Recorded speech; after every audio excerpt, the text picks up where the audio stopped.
Put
it on the first side.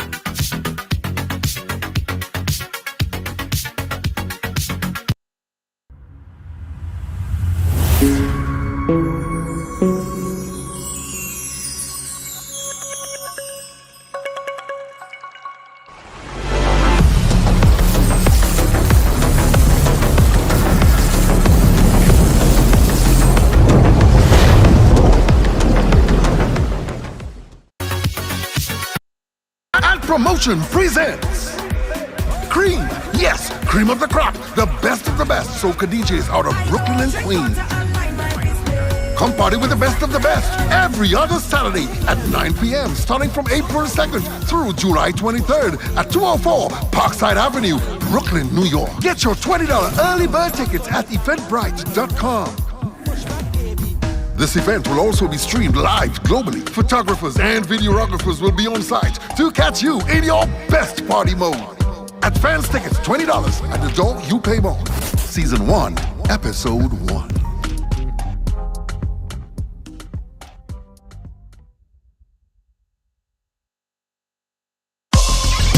Well, it's on Ridealong, so it's happening here. Came over here. What does it mean? You know, I grew up in what I guess we call a typical family. We break all the stories, and that's just a fact. And that's why everyone has a story to tell. Ridealong live, I mean, yeah, it's the real deal.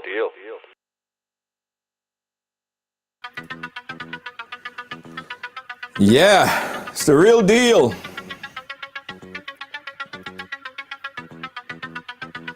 Welcome to Ridealong Live for today. It is Wednesday, yet hump day. How are ya? How you guys doing? Thank you so much, guys. It's another blessed day. Ian Baker, how you doing, my friend? I ain't seen you in a long time. Guys, as you're coming, go ahead and share the program. Alice, do like Alice is doing right now and share the program. And after you share the program, I want you to say, I share. Because today's program, we are going to be speaking with a young man. If you never heard a story of hope before in your life, you're going to hear it here today. You are going to hear it here today. If you are sitting there and you're depressed and you're feeling everything is not going right for you, yet you have life and you have health and you have family and you have all of these things and you're sitting there and you're stressing out, you got to watch this program. No lie. You have to watch this program here tonight because my next guest, I would say he's been through it.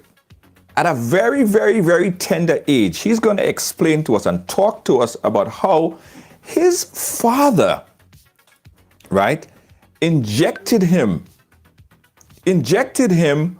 with HIV-infected blood. I'm not going to preempt his story, but you could imagine starting off life very early with that reality. He's here to tell us about his survival mechanism, how he was able to conquer, achieve, and all about hope. So everybody share the program right now. Everybody share the program. Aisha Marilyn, thank you so much for sharing. We appreciate you. Yes. Akeem. Akeem, how you doing, my friend? Akeem, we're still friends. Even if you didn't share the program because you didn't get put in it, you're still my friend. Yeah, Akeem? Yeah, you're still my friend, Akeem. I could never say nothing bad about Akeem. All right? I could never say anything bad about Akeem. There's a lot of people I can never say anything bad about. I dare not. All right, guys. So we all shared up. Hey, good evening to you, Wendy C. Maguire. How you doing, my friend? Can never say anything bad about Wendy C. Maguire either. Nadia, could never say nothing bad about Nadia. Gail, happy birthday, Gail. Is it today your birthday, Gail, or was it yesterday? Big hugs and kiss to Gail. The folks in Nigeria, Ghana. Yes. Thank you so much. Thank you so much, everyone, everywhere. Let me just generalize it. Everybody, everywhere. Before I bring in my next guest, also, Deanne Fraser, how you doing? We got some new merchandise, guys. We got some new merchandise. And, you know, that's how we're able to maintain and keep this stuff going, keep production going. So we was telling you about a few weeks ago about the sweaters and the T-shirts and stuff like that, the Grenada branded. By the way, listen, we're going to have for all the Caribbean islands, right? But we step up a bit, right? So now we have the tumblers, the jug, right? We got these big. So you could get these in the store now. And also brand new, hot off the press, we now have the traveling bag as well. Yeah, the traveling bag. Very sturdy. I'm telling you, man, very sturdy. Good to go. You're traveling somewhere, you need to get these. This is available, limited are now available on the website. And we're going to put the link. It's repyourcolor.com. That's it. The repyourcolor.com, you could get it, but it's in limited quantity, guys. I promise you. You don't have a lot. And this, you could wear it like this. You could hold it like this. You could put it around your head like this. You could put your hand like this. You could travel with it. So anyhow. So you could go and get it right now. Repyourcolor.com. It's a nice, sexy bag, guys. It's a nice, sexy bag. And of course, if you're for the gym buffs, you know what I mean? You go into the gym and you want to represent, and you have your sweater already. So all you need now is this. All you need now is this. All right. So all you need now to keep it flavory. All right, guys. So much for our merch, our brand new merch. Let me bring in now a gentleman who knows what hope is, who understands what hope is. And again, if there is anybody who understands more what hope is, I don't think that there is, but this man knows it all. His name is Mr. Byron Jackson. Mr. Jackson, how are you doing, sir? I'm doing well. Thanks for having me. Absolutely. It's always a pleasure chatting with you, Byron. You know, we had this great conversation earlier, and you are a great individual. I just spoke to you virtually, but I get your vibe. Very good and positive energy. So tell us a little bit about yourself from the start, Mr. Jackson. My name is Brian Jackson with two eyes, so you kind of have to roll the tongue, you know. So it's Brian. Brian. Brian. I'm from St. Louis, Missouri, right here in the United States, and I'm a motivational speaker and a life coach. I also sling T-shirts, but I got to tell you, I think your bag that you just had on is way better than anything that I put out. So let me tell you, man. That is you're right. That is a sexy bag. That is a sexy bag. Everybody needs to get that sexy bag. I'm telling you, it's the bomb. Absolutely. Brian, listen, man. I want to start with, I don't know where to start actually, because I think that there are so many things, so many parts of your story that is exciting, and I want to get that motivation on the program. So let's start with as a child growing up, as a tender age. Tell us your early upbringing. Tell us about your early upbringing. Some early dreams. Your early I upbringing, mean, your early upbringing as a young man, young child. I think we all just grow up wanting to just be normal. I think that's every kid's hope and dream. I think everybody wants to just be normal. They want to fit in somewhere. They want to be a part of society, regardless of the color of their skin, regardless of their disability. Our earliest dream and our earliest mentality is always answering that question: Am I enough?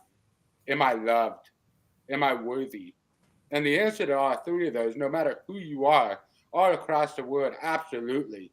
You are loved, you are worthy, and yes, you are important, and you're supposed to be here. And I think those things stem back, and at least for my childhood, those were deep questions that I was asking because I didn't have quite the normal childhood. I mean, even when I was hanging on my my deathbed, I just wanted to go to school.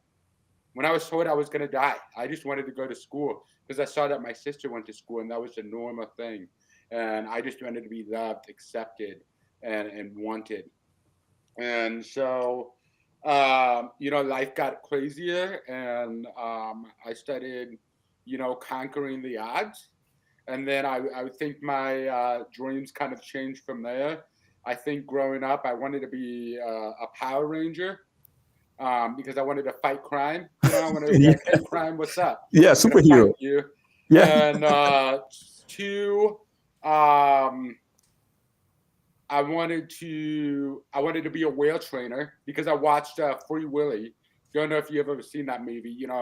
No. You just the whales jumping out of the water, Michael Jackson music's playing, and yeah, it's a beautiful picture. And then the third thing is I wanted to be an underwear model, but we don't have to talk about that today. That's some great dreams. I mean, I one time thought about being a model. I started to do bodybuilding, and then I realized I'm not into going to the gym every day. I got lazy after a period of time. But you got to stay fit. Now I'm getting a little tummy, and it's not really attractive if you want to go out on stage half naked in front of people. So that dream kind of slightly away. But you had something happen to you at a very early age that really changed your life forever. Tell us about what happened with your father. So when I was 11 months old, my father, who is a blood technician or phlebotomist, stole HIV-tainted blood from his workplace. My mom and him were kind of going through an argument. They had an off and on relationship, and then they had me, which kind of complicated things. My mother was very loving, very supportive. My dad was in and out of the picture, and so he took that HIV-tainted blood. He showed up at the hospital I was staying at for when I was having an asthma attack, and I was about ready to go home. Got my mother out of the room, and he intentionally took the HIV-tainted blood and injected me at 11 months old, hoping I would die off. No one would ever know he did this, and I would die, and he would get away with not having to pay child support. All ties, all loose ends are covered, and he can just, I don't know what he wanted to do. So he, as a phlebotomist, he didn't do it as a mistake. It wasn't like, something happened. He willfully wanted to kill you at 11 months. Yes, sir. So he intentionally went out of his way to plan this heinous crime. Wow. How did anyone find out about it? That's what he did. So one of the very last things that my father ever said to my mother was, "Don't worry about looking me up for child support. Your child's not going to live long." And we didn't think anything about that until 1996, went on from being this playful, happy, energetic 5-year-old to this bloated, feverish, sick kid. I was being tested for numerous diseases, even rare ones that only exist in other countries. And then they came in and said, I don't know how to explain this, but we're going to test him for HIV. The results came back. I was diagnosed with full-blown AIDS. And what that means is that my T cell count was at 0. I had nothing in my body to fight off any infection. So I had 3 opportunistic infections, diagnosed with full-blown AIDS, given 5 months to live. And anybody in my condition would have been dead within 3. Wow. So you develop full-blown AIDS. And I mean, of course, no one understood while he was having all these infections. No one understood why a child that's supposed to be running around playing and energetic was all sick all this time. How did your mom react when she found out that's what happened? Well, my mom actually had a dream and tried encouraging people to test me for HIV, and was like trying to remind the doctors of the threats that my dad made. And she was just, they were just treating her like she was some crazy woman. Like, no, nobody's never done that. That's impossible. Nobody can be that wicked or vile. And so I think there was a moment of relief that finally they know what's wrong with me. But I think there's something deeper that's like, it set in that now I'm going to lose my boy. Like, if she didn't already fear that, she definitely felt that now, because in 1995 and 1996, AIDS was a death sentence. Yes. It was very rare for people to survive full-blown AIDS, let alone AIDS. And so, here I am in the hospital. She's staying with me 24/7. And I'm waking up through nightmares, asking, Mom, please don't let me die. Please don't let me die, like screaming, crying. And, she always told me it's going to be okay. She didn't know what was going to be in store, but she always reminded me that it was always going to be okay. So all of this time that you was going through this stuff and sick and in the hospital, where was your dad? Did he come around, or did he just get out of the picture before? He stayed around in the picture for 2 months. After he intentionally injected me, took off out of the picture. Nobody really knew where he was or what he was doing. He continued on to live his life. And, when I got sick, they launched an investigation. They found him. They arrested him. And they finally sentenced him to life in prison for first-degree assault. I want to get to that, because that is good that he was caught and he was prosecuted and he's in prison for his deed. But I want to go back a little bit to the treatment that you received, being in hospital and sick and catching every single disease, because as you said, and everyone know, with HIV, with AIDS, your immune system cannot fight any disease. I mean, a cold, you catch like everything, because your immune system, your T cells, who's the fighter cells, is unable to fight any disease that comes in. How were you treated? What kind of treatment did you receive? I mean, there was really no treatment available for children who are dealing with HIV. So one, we, if you know, still in 2022, medicine's expensive. Back in the 90s, it was still expensive. So my mom was maxing out credit cards and trying to get me approved for adult medication. And so I was put on 23 medications, 2 IVs, 2 IVs and 3 different types of shots that I had to get daily. Ooh.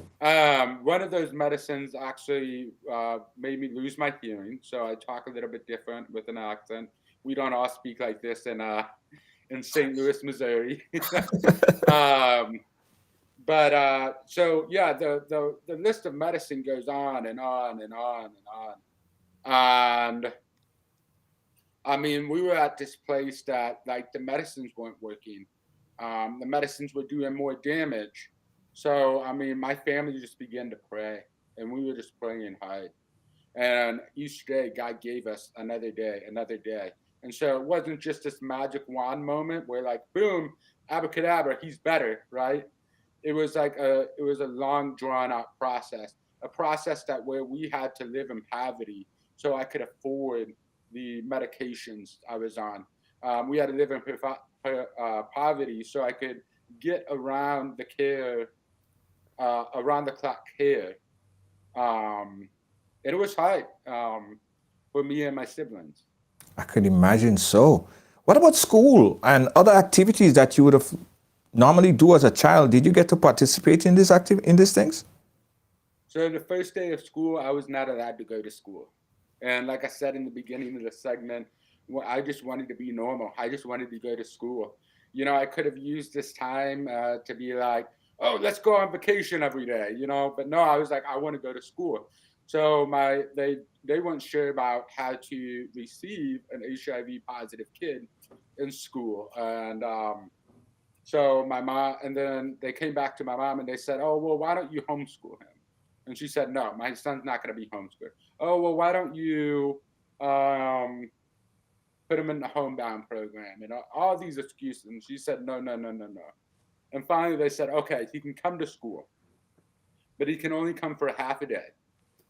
He can't use any of the water fountains, and he can only use a restroom in the nurse's office. Wow. What year was that? Was that 1498? Yeah, so you can imagine being a 5-year-old, and when you're trying to blend in and get people to like you, right? Because that's what you do. And when you're kind of young, you watch and observe, and you're like, oh, they like the Power Rangers, so I'm gonna like the Power Rangers. Okay, Yeah. cool. And now we have a bonding. So we're going on these bathroom breaks, but I'm not allowed to go to the bathroom. So I'm like this odd kid out. He's like doesn't have to go to the bathroom ever. Or, Right. oh, he can't drink from the water fountain. So they knew something was wrong with me. And on top of that, I was already being bullied for being hearing impaired. And I had these like hearing aids that made my ears like stick out. I had glasses on. So you can imagine that, you know, kids are brutal sometimes. They would just pick one thing that was wrong with me and just go with it and bully me there.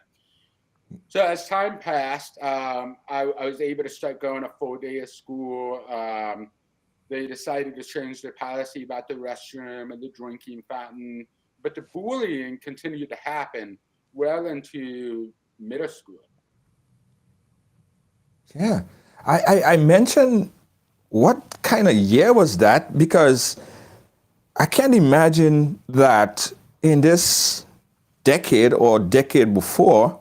Well, I could understand it, because even up to today, people still have a misunderstanding on HIV. People think that if they drink water from a fountain, or if they drink water from a cup with somebody with HIV, they're going to catch it too. So there was very little education about HIV and AIDS. But it was startling that in school, they was thinking that other kids can use the same water fountain as you because you had HIV. I thought the education would have been even more in schools that says that that's not how you catch it. That is not how you catch it. You know, and you have to live through that. Did you go through a period in time that where you was feeling very depressed and just want to not go in and just want to not be a part of all of the things that was happening? I think towards middle school, when I was dealing with bullying every day, it did start to make it hard to go in. So it was like physically exhausting. It felt like a chore to go to school, because it's like, okay, I go to school and I get this grief from the teachers, or I get the grief from the principals, or I get the grief from everybody else. Everybody's just bullying me. And at the end of the day, like, I just wanted to be home. I just wanted to sleep all the time. And so, you know, in middle school, funny story is kids would start physically bullying me. They would start laying their hands on me. And I would tell an adult. And the adult would say, "Oh, just let us know if it happens again. Let us know if it happens again." And so I decided to believe like these adults don't exist to protect me. And so I had to start protecting myself.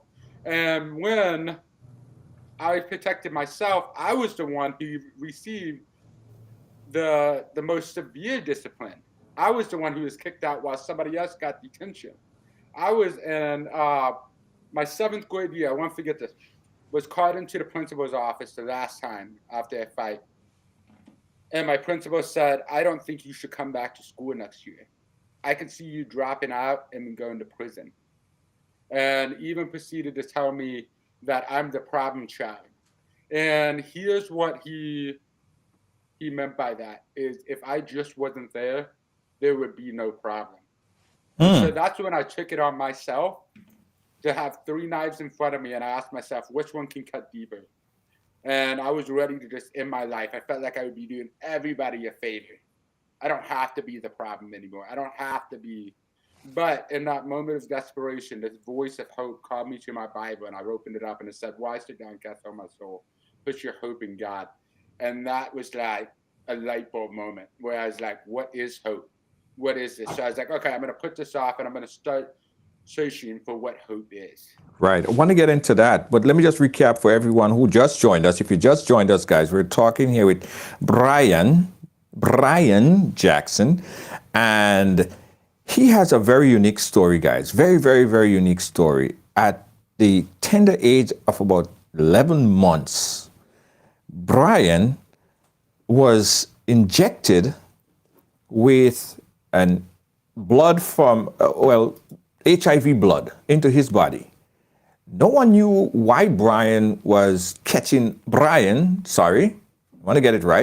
was catching all these diseases, like everything. Because with HIV, what happens is it diminishes your immune system response to attack things. Like whenever there is anything that comes in your body, your T cells, all the immune system fight off all of these diseases, right? That's like, it's like an army, the military, the Air Force. That's what they're for. But they were weakened. They're weakened by HIV. He developed full-blown AIDS.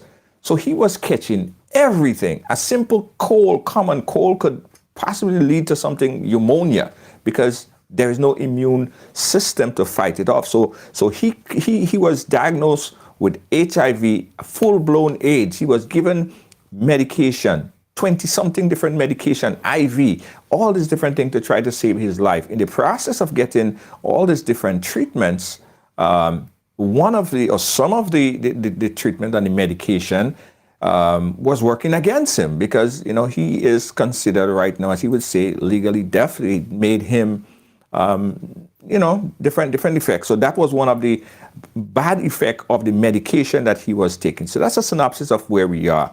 Now, he grew up going to school. He was being teased. He was being brutalized. He was depressed because, of course, people are making fun of him. And I understand this because as a kid growing up, I had a big ears. I mean, I still have a big ears, but I understand just by looking or seeming a little bit different, how the kids and them could pounce on that and tease you.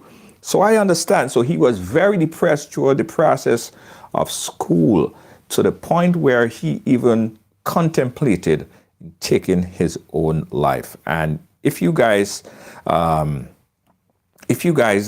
ever or never experienced anything like this, this is still a good opportunity for you to share the program to get more of your friends involved in listening Brian's story. Very, very important for you to do that. So if you have not shared the program as yet, I want you guys to do it right now. Just click that share button so you guys could hear the remainder of his story.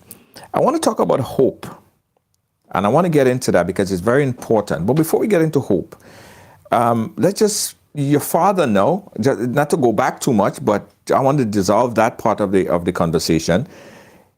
They found out that your father injected you, and he was arrested. What do you remember about the process, or how long was he arrested? How long is he in prison for? And that whole process of him being incarcerated. What do you know about? What do you remember about that period? I don't. I mean, I'm 31 years old now. So you're asking me to go back to like 1996. So about like 2.5 decades ago. Right, well, true. Because I can't remember Um, 2.5 days ago, to tell you the truth. Sometimes. but what I remember about it is here's what I do remember about it. My mom was always honest with me. She told me my dad did something bad. I didn't connect the dots yet. He was the reason why I was sick. Um, I saw him on TV. I saw him in the newspapers. It was a nationwide story. There was 2 stories that shook the nation that year, and one was man injects his son with HIV, and the second is Bill Clinton says I did not have sexual relations with that woman. Oh, you was competing with Bill Clinton. You was up there then. Yeah, so I don't. So it's very limited, I know. And so as a 5, 6, 7-year-old, I went through this whole process just like very innocently. And I remember when we had to write the closing state during the sentencing, my Aunt Debbie just read this paper because she was asking me if there's anything I wanted to say to my father. And I innocently, not knowing what I was going to endure for the rest of my life, I just said, why can't he say he's sorry?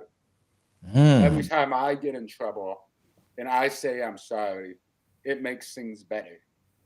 And the man has not apologized to this day. And there's been several times. And so even though he has life in prison, he has still been up for parole several times. And I as much as I've forgiven him, I do not have a relationship with him, and I have advocated for him to continue to serve in life in prison because I'm still serving a prison. And we can talk about forgiveness because forgiveness doesn't mean that you should just allow the other person to walk all over you or get off scot-free. Forgiveness does not mean forget. And so that's just where I am in life. I don't remember a whole lot about it, but there's bits and pieces that I. But he is serving a life sentence. He is serving a life sentence, and I think that's well deserved because, as you said, you are serving a life sentence for what he inflicted on you. So that's justice, at least justice, right there. But let's talk about forgiveness. Let's go in a little bit on forgiveness now, because it's the hardest thing for someone to perceive sometimes, to forgive someone who did something so life-changing to you. Where do you start? Where do you start to forgive someone for doing something like that? As I kind of went through life and I found Jesus and I found, God and started like relying on him more, there came this moment where I felt like I was stuck in traffic. And I'm not talking about, New York, trying to get from Jersey into New York. You know what that's like, right? Yeah. I'm talking about like real life traffic. Like you feel stuck, but you're trying to get somewhere where you can't go. And I realized that I had all this baggage. And when you have baggage in life, the best thing to do, instead of like live with that baggage and, keep on, carrying it around, is to just simply let it go. Right. And so I was like praying, like, how do I let this go? How do I let this go? And God keeps on pointing out all these verses that says, God truly can't forgive you unless if you forgive your enemies. Forgive one another. Forgive. And I was like, oh no. You guys have that moment where you're like, I do everything, but I won't do that. Okay. And so I was like, okay, maybe I can start forgiving people. Maybe I can forgive my sister for making me play Barbies with her, right? Little things. And then before you know it, out of my mouth came, I want to forgive my father. Because what I realized is forgiveness isn't about the other person. Forgiveness is about yourself. Forgiveness is about freeing yourself from the situation and being able to name and claim that situation and being able to move on. Because when we don't forgive, what we're doing is we continue to be trapped in this cycle. We continue to eat that baggage. We continue to eat that filth, whether it's through our feelings, whether it's in our mind. It just keeps on going and going and going. And so when we forgive, it removes us from that situation. And we allow ourselves to be open to a new identity. And when we allow ourselves to be open to a new identity, we start to see things differently.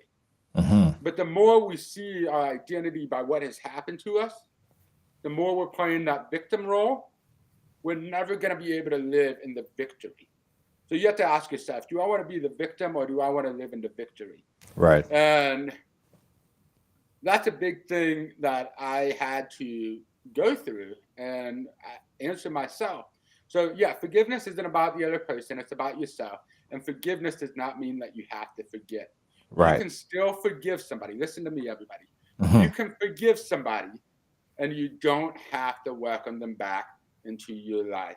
Whether it's an ex from the past who did you wrong, whether it's maybe a situation with a parent or a family member, just because you forgive them, that means you are moving on and it's about you. And you do not have to be back in a relationship with them. And that is exactly where I am with my father. That's where I'm with a lot of other people. And like, I do not allow what has happened to me to become an identity. I've allowed my new identity to start speaking for itself. And after I forgave my father, a huge weight lifted off of me. And that's when I started to become undetectable. And what undetectable is when they draw for your blood to test for the HIV, they can't find HIV in your system. I'm not cured because if I go off my medication, HIV will come back.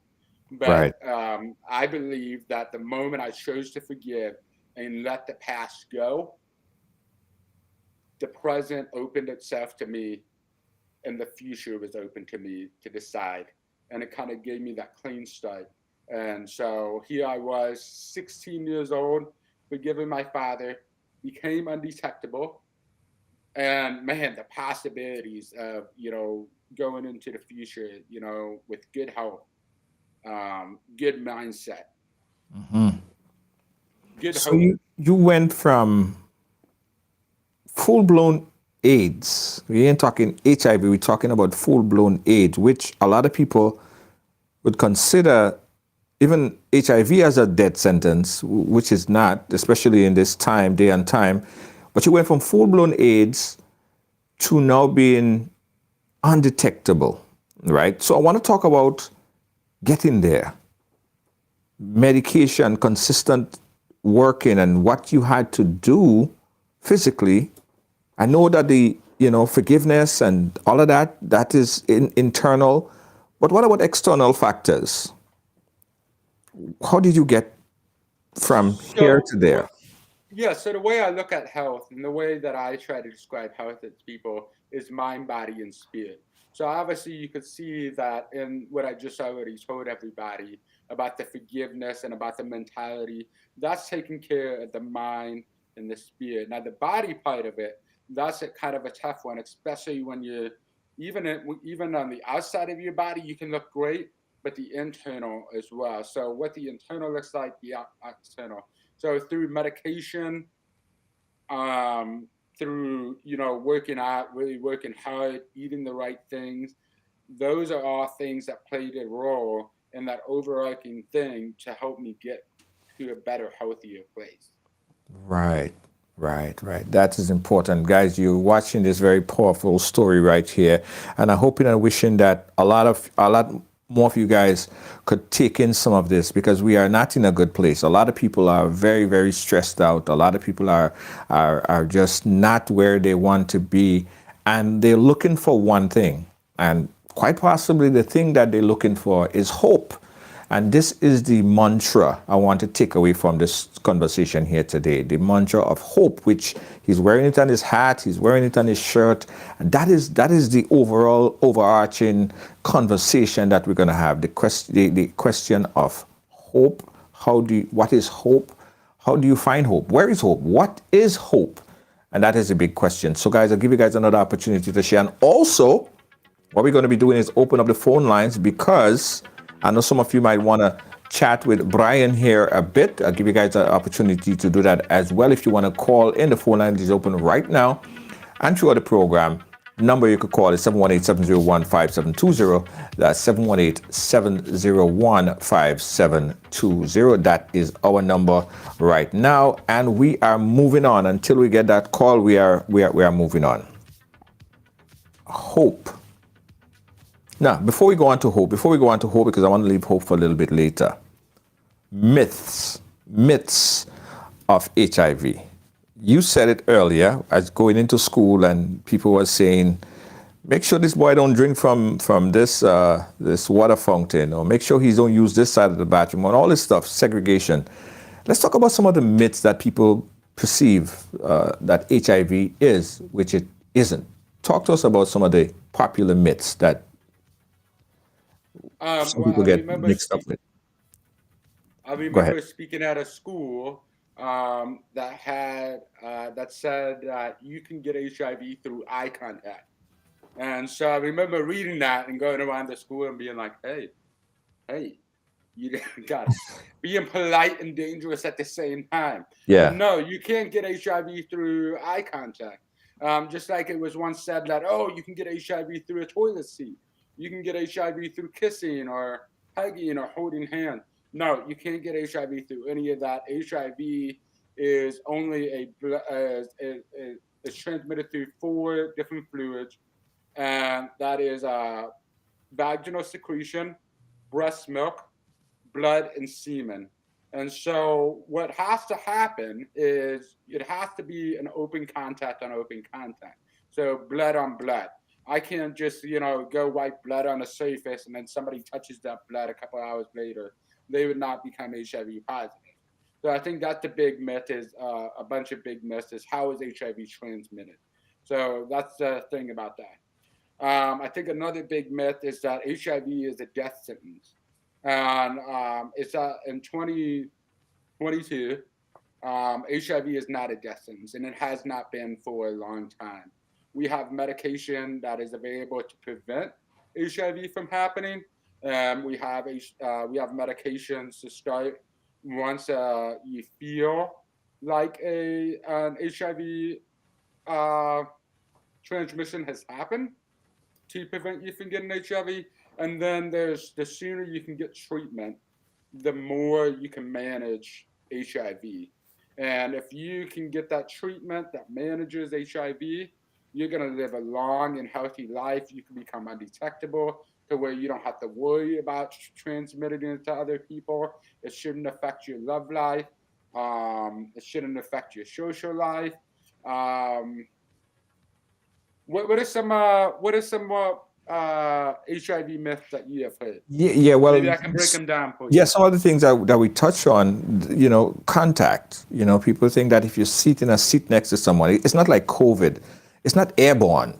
A lot of people think that it's transmissible like that, but it's really not.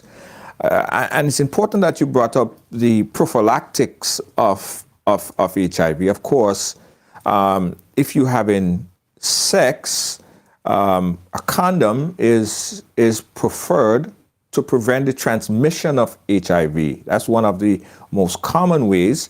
But there are also medication. I know that there's one called PERF. Is it PERF or PERC? Is it PERC?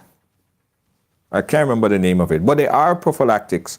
I don't know if you know from the top of your head some medication that you could take if just regularly, even if you don't have HIV, you could take it to prevent the transmission of HIV. Do you have it? Do you know? Do I have HIV? No, not you. Not if you have it. But do you know some of the prophylactic medication that you could take to prevent it? So that's called PrEP. PrEP. That's it. Mm-hmm. And so PrEP is kind of the same medication that's available for HIV patients. And it's just a mixture of things. And here's what I would like to also say about HIV medication. You used to have to take those 23 pills a day. I take one pill once a day. And the resources that have been poured into HIV funding, actually, there's shots that you can get that you can take once a month for HIV treatment. So there's alternatives that don't have to be overbearing. Right. And I did want to go back to somebody is asking about, can you get it by kissing? Right. So here's an interesting fact. First off, when they tested saliva for HIV, they realized that it would take like 2 tons of saliva to carry one HIV cell. Can you imagine? So when you're making out or you're kissing, you're not exchanging that much saliva. If you are, you're doing it wrong, right? Yeah, I mean, 2 tons of saliva is a listen, lot. some people right? don't know how to kiss. Let's put it like that. They're like You're filling the ocean. there. The You're ocean. filling the ocean, man. And so what I want to say is you cannot contract HIV through kissing. Kissing is one of the safest activities you can do. You're right; it's not airborne. The things you do have to watch out for, and I tell everybody, it's not just HIV that you use universal precautions for. It's everything you use universal precautions Yes, for. true. And so sometimes I tell people, if it's wet and it's not yours, don't touch it. And so, if you ever go to a tattoo parlor, you can see that they use a new needle every time. They wear gloves. They put all the tattoo equipment wrapped up in plastic, and that's to protect you, and that's to protect the next person. So we can do the same of protecting ourselves, making sure we're not, doing anything that's risky behavior. Right. But kissing is completely, absolutely 100% safe. And the medication and the side effects of medication. The side effects used to kill you from medication. Well, they have eliminated a lot of the side effects that come with HIV medication. Yes, absolutely, and it's important because we did a number of shows on that. We're gonna under this program we're gonna put some links to some other programs that we did talking about HIV, because what we also want to get across to a lot of our viewers is that HIV is not a death sentence, right? And it is not a death sentence. There are so many different medication that you could take and live a perfectly normal life. There are people who take this medication and they have kids, and their kids doesn't catch it. They have partners, they have sex, and their partners doesn't catch it because they are undetectable. The viral load is so low that it's undetectable. And that's where we are in terms of science and technology and medication in 2022. So for anyone that's watching that is going through anything like that, know that if you contract HIV, it doesn't mean that you will die tomorrow. That is a long myth that people believe that, I'm going to die. No, there are a lot of medication right now that people are living perfectly normal life. Someone asked a question earlier, I don't know if you want to talk about it, but how does HIV affected your personal life? Do you have to tell someone, you meet someone, you have to say, okay, well, I have HIV. Is it something that as a conversation starter or something? I don't know. So you asking about my love life? Is that? Well, that's what they want to. I saw some comments over there asking about my love life. They want to know. They want to hook up. They want to hook up. So I mean, HIV obviously has affected different parts of my life. Okay, and one of the big parts it has affected, besides my social life, is my dating life. And I mean, some relationships I've been in, it's just boy meets girl, girl meets boy.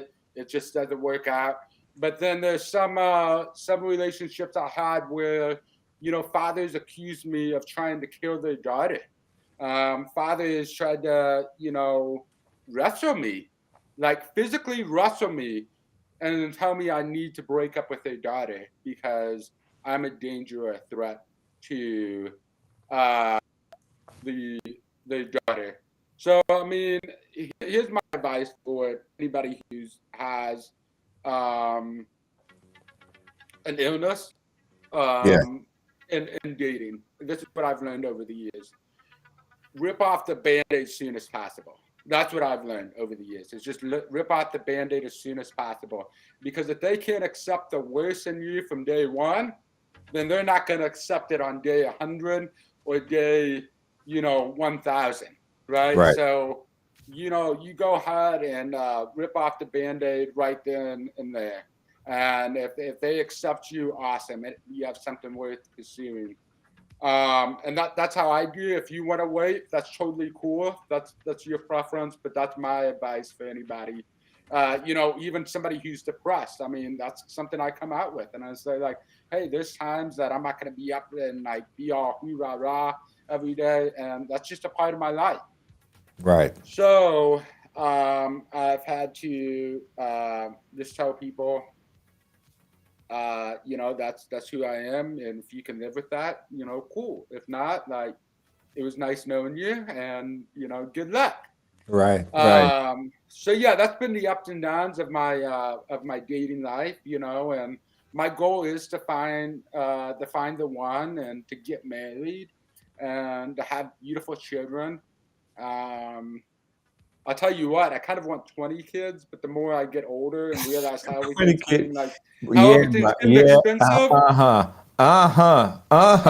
getting expensive, right, man? So I'm probably settle for like one or two. Yeah. Trust me, 20 kids. I have two, and I can't imagine. You got two? Yeah, I have two. One of them is actually running the thing right there. He's right there. He's my son. He's the production manager in here. 20 of them is much. Let's put it like that. It's too much. It's a lot. I want to talk about this word. This word right here. Hope.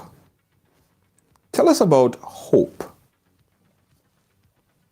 So I always ask people and tell people we all have struggles, but do we have a strategy?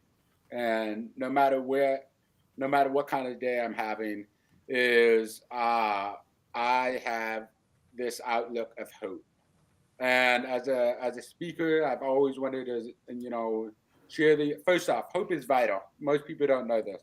Yes. So I'm gonna blow people's mind on the show. Right. I believe that everything in life deserves a new meaning and deserves a beautiful meaning. So I took HIV. I don't even know how to do this. HIV, right? Oh. And I created a new meaning. Hope is vital. And so that's what I truly believe about. I think life is better when we have hope. And I don't think hope is just like magical thing. It's not abracadabra. It's not rainbows and unicorns. Hope is a mindset that keeps us mentally strong to make it through the trenches, to make it through the struggle, and hopes that tomorrow just might be better. Right. It's that outlook that, in life we're carried into this world, and then we're crawling and taking baby steps, and before you know, we're running and we're taking leaps of faith. When we're taking those leaps of faith and we fall short, how do we get back up? Or how do we make those leaps of faith? And the answer is hope, and hope is truly vital.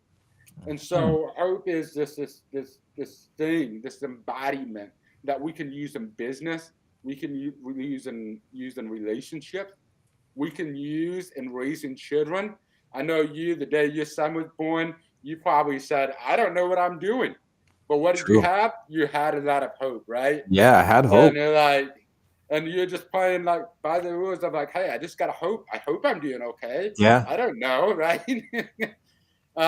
So that's why hope is vital. It's not just this magical thing. It's actually a mindset and something that we can all live by, and something that we can grow in, and that makes us better. It helps us persevere.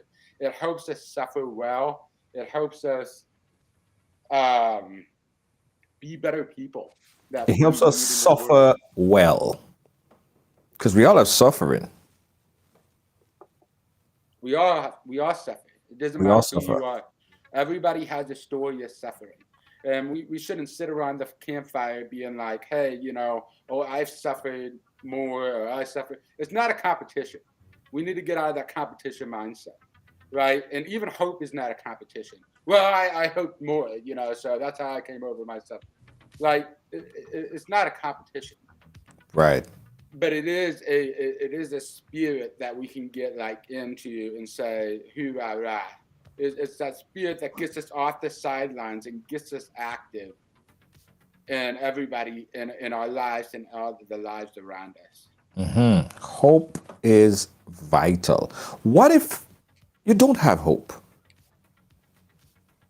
The absence of hope. Can you repeat that? I'm I sorry. I said, what if you don't have hope? Or what would emerge if there is an absence of hope in someone's life? Well, I have to tell you, I can only speak from experience. And in my life, when I didn't have hope, there was only one path that I was heading. And that was a path of destruction. That was a path of anger. That was a path of despair. That was a path of being suicidal. That was a path of believing that I'm not lovable, that I'm Right. not worthy. And so all these things, like your mindset's just so weak, like you're so gullible to all these dirty things in life. Right. But when you look through the lens of hope, you can finally see a little bit of sunshine, even though the rain's still pouring. You can finally say, oh, well, it's going to rain on Wednesday. But hey, Thursday's a beautiful sunny day. True. Burbis has a question here. He says, what's more important, hope or faith? Or do they go together? So what's more important, hope or faith, or do they go together? I think they absolutely go together. In life, we get into these mindsets where we have to choose either or. But sometimes in life, it's there's both and situation, right? We Right. can get the best of both worlds. Uh-huh. And so, like, when I'm having chips, right? It's not do I want queso or do I want guac? It's I want queso and I want guac, right? Because that makes the chips experience even more better. Right. When I travel to the country, people are like, "Hey, do you want rice or bean?" And I'm like, "I want rice and beans," Beans. Okay. because it goes hand in hand. So I believe they go hand in hand because you have to have faith and hope for hope to truly be active, and you have to have hope to continue to have faith. So they go hand in hand. It's a both and experience, not an either or. Right. Hope is vital. And I could relate to hope from a business perspective because as a business person, if you have no hope, you basically don't have a vision. You basically can't make an investment because you're taking funds or money or whatever financial investment and putting it into something that's not already materialized for you. So you have to have faith and hope that you do get the sale that you could recoup as a business person. So I completely understand why, from a business perspective, why hope and faith goes hand in hand. And I think that that is a positive message. You need to have hope. You need to have faith. Get the rice and the chicken, not just the rice. Get both of them. You went so far with the hope that you have a whole list of stuff, a whole list of items that's available with the hope. With hope is vital. Tell us about some of the products, merchandise products that you have, and where could people pick it up? So you can go to hopeisvital.co. Okay. And at hopeisvital.co, we have different T-shirts, hoodies, hats, and stuff, and 10% of all of our proceeds go to giving back. And so wherever there's a need in my local community or the worldwide community, we want to make sure that we are on a mission to give back, because that's extremely important. You can take all day long, but if you want to be extremely blessed in life, You Right. have to learn to give it all away first. And when you allow yourself to give it all away, you have open arms to receive. So Right. giving is extremely important. And I think that's a part of my story I would like to highlight, how important giving is. And my mom always told me that giving was important, to where I was like, hey, the more you give, the more he digs. So if you want to be blessed and bless other people, you can check out hopeisvital.co, buy a shirt, buy a hoodie, buy a hat, and remember 10% of our proceeds go to giving back. I like it. Hope is vital.co. That's the website right here with all the merchandise products. Hope is vital.co. We got hoodies, we got shirts, we got caps, we got t-shirts, we got everything right there. And love it, love it, love it, love it. I'm gonna buy a few of them. Buy the hat. I think I'm gonna rock the hat. Next time you see me, guys, I'm gonna rock the hat. Hope is vital.co. Nice, nice, nice, nice, nice, nice, nice. Now, Brian, I really have to applaud you for what you have done. You took a bad situation, what could have been a bad situation, and you changed it into something that is so powerful and so hopeful. I know you're sharing your story to the world and you're changing lives. So I salute you, my brother. Thank Good you going. very much. Yes, absolutely. Any last word you want to leave with for our viewership to take away? Final words. I would just tell everybody that the bravest thing that you can do is wake up. It's a freedom. And realize that in life there's get to and there's have to. And everything that we do in life, when we're living in the hope mentality, when we're looking through hope, we don't look at it as an obligation of a have to. We look at it as a gift of a get to. And what I mean by that is every morning that I wake up, how do you get through the day when you're depressed, when you're broken?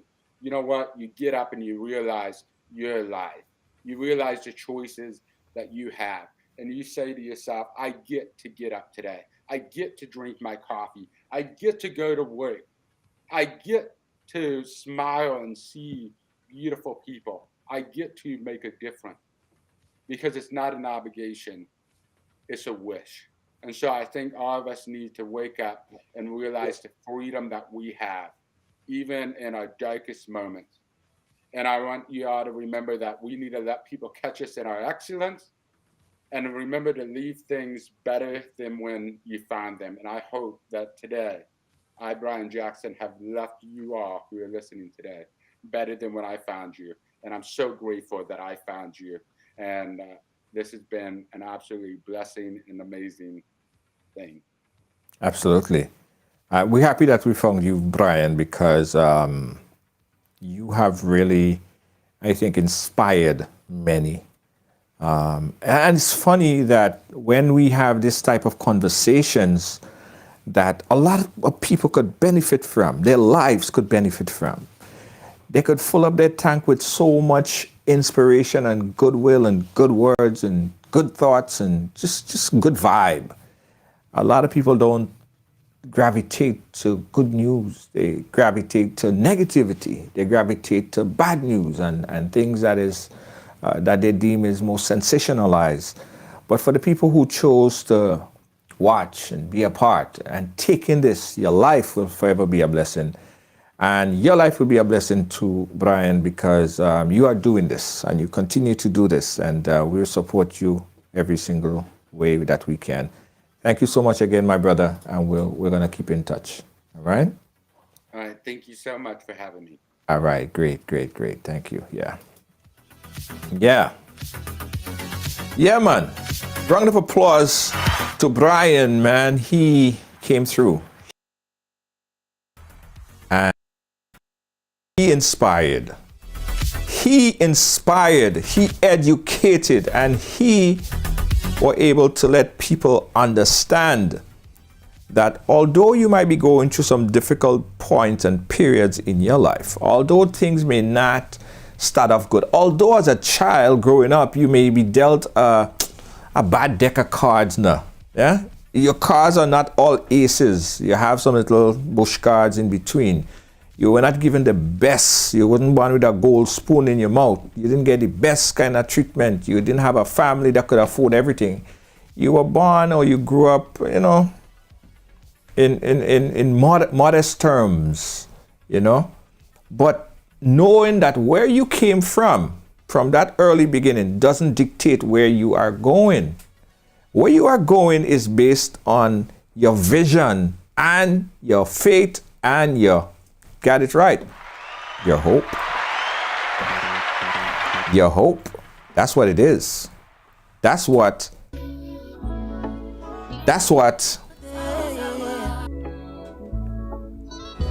important. I'm seeing Agatha. What Agatha says. Agatha said, Brian, would they be perfect person to speak to? Oh yes, Brian would be a perfect person. Yes, absolutely. We're gonna try to link that up. Yeah, the question of hope. We all need a blessing, guys. We all need it. Thank you so much, Charlotte, Nurse, and everyone who stick around when we have positive and inspirational programs like this. Yes. Pick up all yourself, man. Love you. So when you hear all the negative talk, guys, is the people who don't take in stuff like that. The people who don't come in and consume good information, but quick to run with negative and bad information. Just tag this program to a friend. Tag this program to somebody. Because they need to hear this. They don't feel like they need to hear this, but they need to hear this. They need to hear this information. From the beginning straight up to the end. Brian's story would inspire. Thank you again. Vision and hope, it works. All right, guys, so I was telling you earlier that we got to big up the sponsors, the people who make it possible. And we have some new merchandise products that I was showing you earlier. We just came out with the new bag. This is the new bag. Very sturdy. It's in the stores right now. It's repyourcolor.com. You can get it there, but it's very limited as well. Very, very sturdy travel bag, guys. You could go and cop it right now in the stores. Of course, you could get the... Yes, it's available as well. You could get that there. And not forgetting, of course, this is the Grenada products. Yes, put it up. Yes, exactly. Thank you, Jacoby, doing his thing. We also have the shirts, the sweaters, and all this stuff. Now, you might be saying, okay, this is only Grenada branded stuff. But no. In the store, guys, we're just finishing up, doing some final touches in the store. But repyourcolor.com will be where you'll find products, items, and services from all over the Caribbean. St. Vincent, Jamaica, Trinidad and Tobago, Barbados, everybody would be repping their color. This is for the Grenada brands, but there will be other products on there as well. All right. Yes, other products on the store as well. I'll give you guys some more information on where you can get it. It's repyourcolor.com. It's repyourcolor.com. So get the bag, get the shirt. Again, that's the bag, guys. That's the bag. And the bag comes with the, you'll be drinking like this. And you have to show up the bag. You have to show up the bag and thing, like walk with it so and let people see it, Don't hide it. Hold it up. All right. Anyway, guys, thank you for watching. We got to big up some of our sponsors. Kobe, what event do we have? What flyer we could put up there? Of course, my birthday party. Let's talk about my birthday party first. Guys, my birthday party this year is going to be entitled Night Mass. Night Mass. Now, Night Mass is a glow fete. Happens in Brooklyn, May 13th. Night Mass. Top soca acts, top acts on stage. Night Mass. It's a glow event, so wear white to glow. Free body paint, free glow sticks, and I don't care where you're from. I don't care where you at. I want to see you there. Charlotte Nurse. Let me tell you about Charlotte Nurse. My beloved Charlotte Nurse. She has one leg. Love you, Charlotte. Charlotte Nurse would be there at my birthday party. And if Charlotte Nurse has one leg and she could be there, everybody should be there. Thank you very much. Thank you very much. Everybody should be there at my birthday party. If Charlotte Nuss going to be there, what excuse you have not to be there? Want to see everybody there? Get your tickets. Tickets go on sale tomorrow, Friday. Tomorrow, Friday. Ticket go on sale for my birthday party. I want to see everybody getting their ticket for the big. The big, Charlotte, a lie? Charlotte, did I tell a lie? Let Charlotte tell all you. Charlotte, no, Charlotte is going to be there. She have to be there. Of course. I got to tell you about Celebrity Cruise in Grenada. If you're going to Grenada for Carnival 2022, it's all about Celebrity Cruise. That's Carnival Thursday. Carnival Thursday. Yeah, Carnival Thursday. About the Romanos 1 and 2. It's Celebrity Cruise, the return of the Celebrity Cruise, return to mass. We want to see everybody there. Celebrity Cruise, ticket go on sale as well. Let me tell you about our studio, Rider's Studio. Rider's Studio, guys. Rider's Studio. Music recording studio. Digital enhanced music recording studio. So if you know someone that musically inclined, they want to get some songs, they want to get some tracks, hey, tell them come to Rider's Studio and get their music done. Also video production as well. Photography, flyer design, the whole nine. Jackie Chaitan, I want to see you there. Yes. Rider's Studio. Yeah, Rider's Studio, man. Rider's Studio. We got another event coming up. Let's run this quick commercial right here. It's an event coming up on the 2nd. Jacoby, roll the ads. And Promotion presents Cream. Yes, cream of the crop. The best of the best. Soca DJs out of Brooklyn and Queens. Come party with the best of the best every other Saturday at 9 p.m. starting from April 2nd through July 23rd at 204 Parkside Avenue, Brooklyn, New York. Get your $20 early bird tickets at eventbrite.com. This event will also be streamed live globally. Photographers and videographers will be on site to catch you in your best party mode. Advance tickets $20. At the door, you pay more. Season 1, Episode 1. Wait is over. The time is now. Get ready for mass. Get ready for mass. We are back.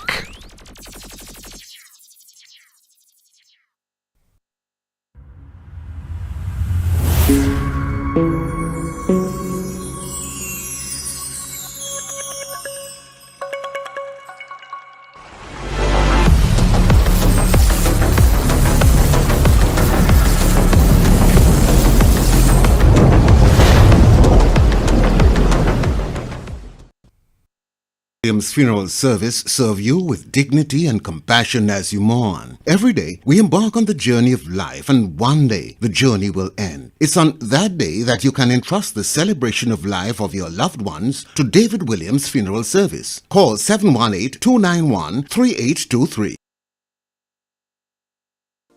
Grenadians, you asked for change, and we are bringing the change. Change is a we thing. But change requires a contribution from all of us. Remember, one cocoa fills the basket. Make a contribution to NDC's grassroots campaign for change today. Click the link below to make your contribution. Thank you.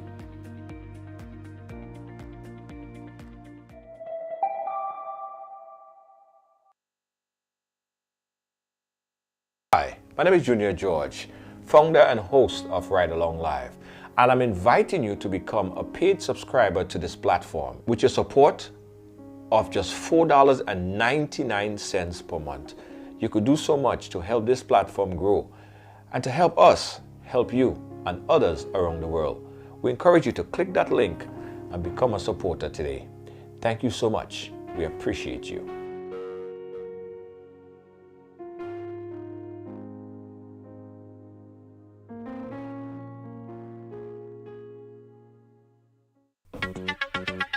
Yes, guys, and thank you so much. And don't forget, guys, there's a link right there, right at the bottom there. If you want to become a supporter of this program, just click that link and you can go right ahead and become a supporter. We encourage you to do that and consider it paying back or paying forward. Not paying back, paying forward. I thank you for watching, guys. On behalf of all the production team here in Master Control, Jacoby, and in the chat we have Deanne Fraser, Lois, Lynn. She's the executive producer. We have in the chat we have Deanne Fraser, Kibbs, and Gail Charles, and executive producer Lois JJ. Thank you so much on behalf of all team Ridealong. We say good night. Catch you guys tomorrow. Bye bye.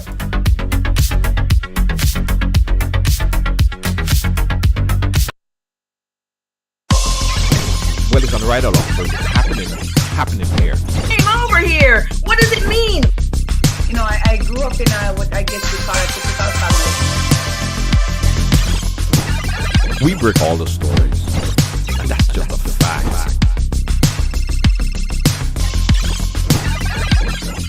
And that's why everyone has a story to tell.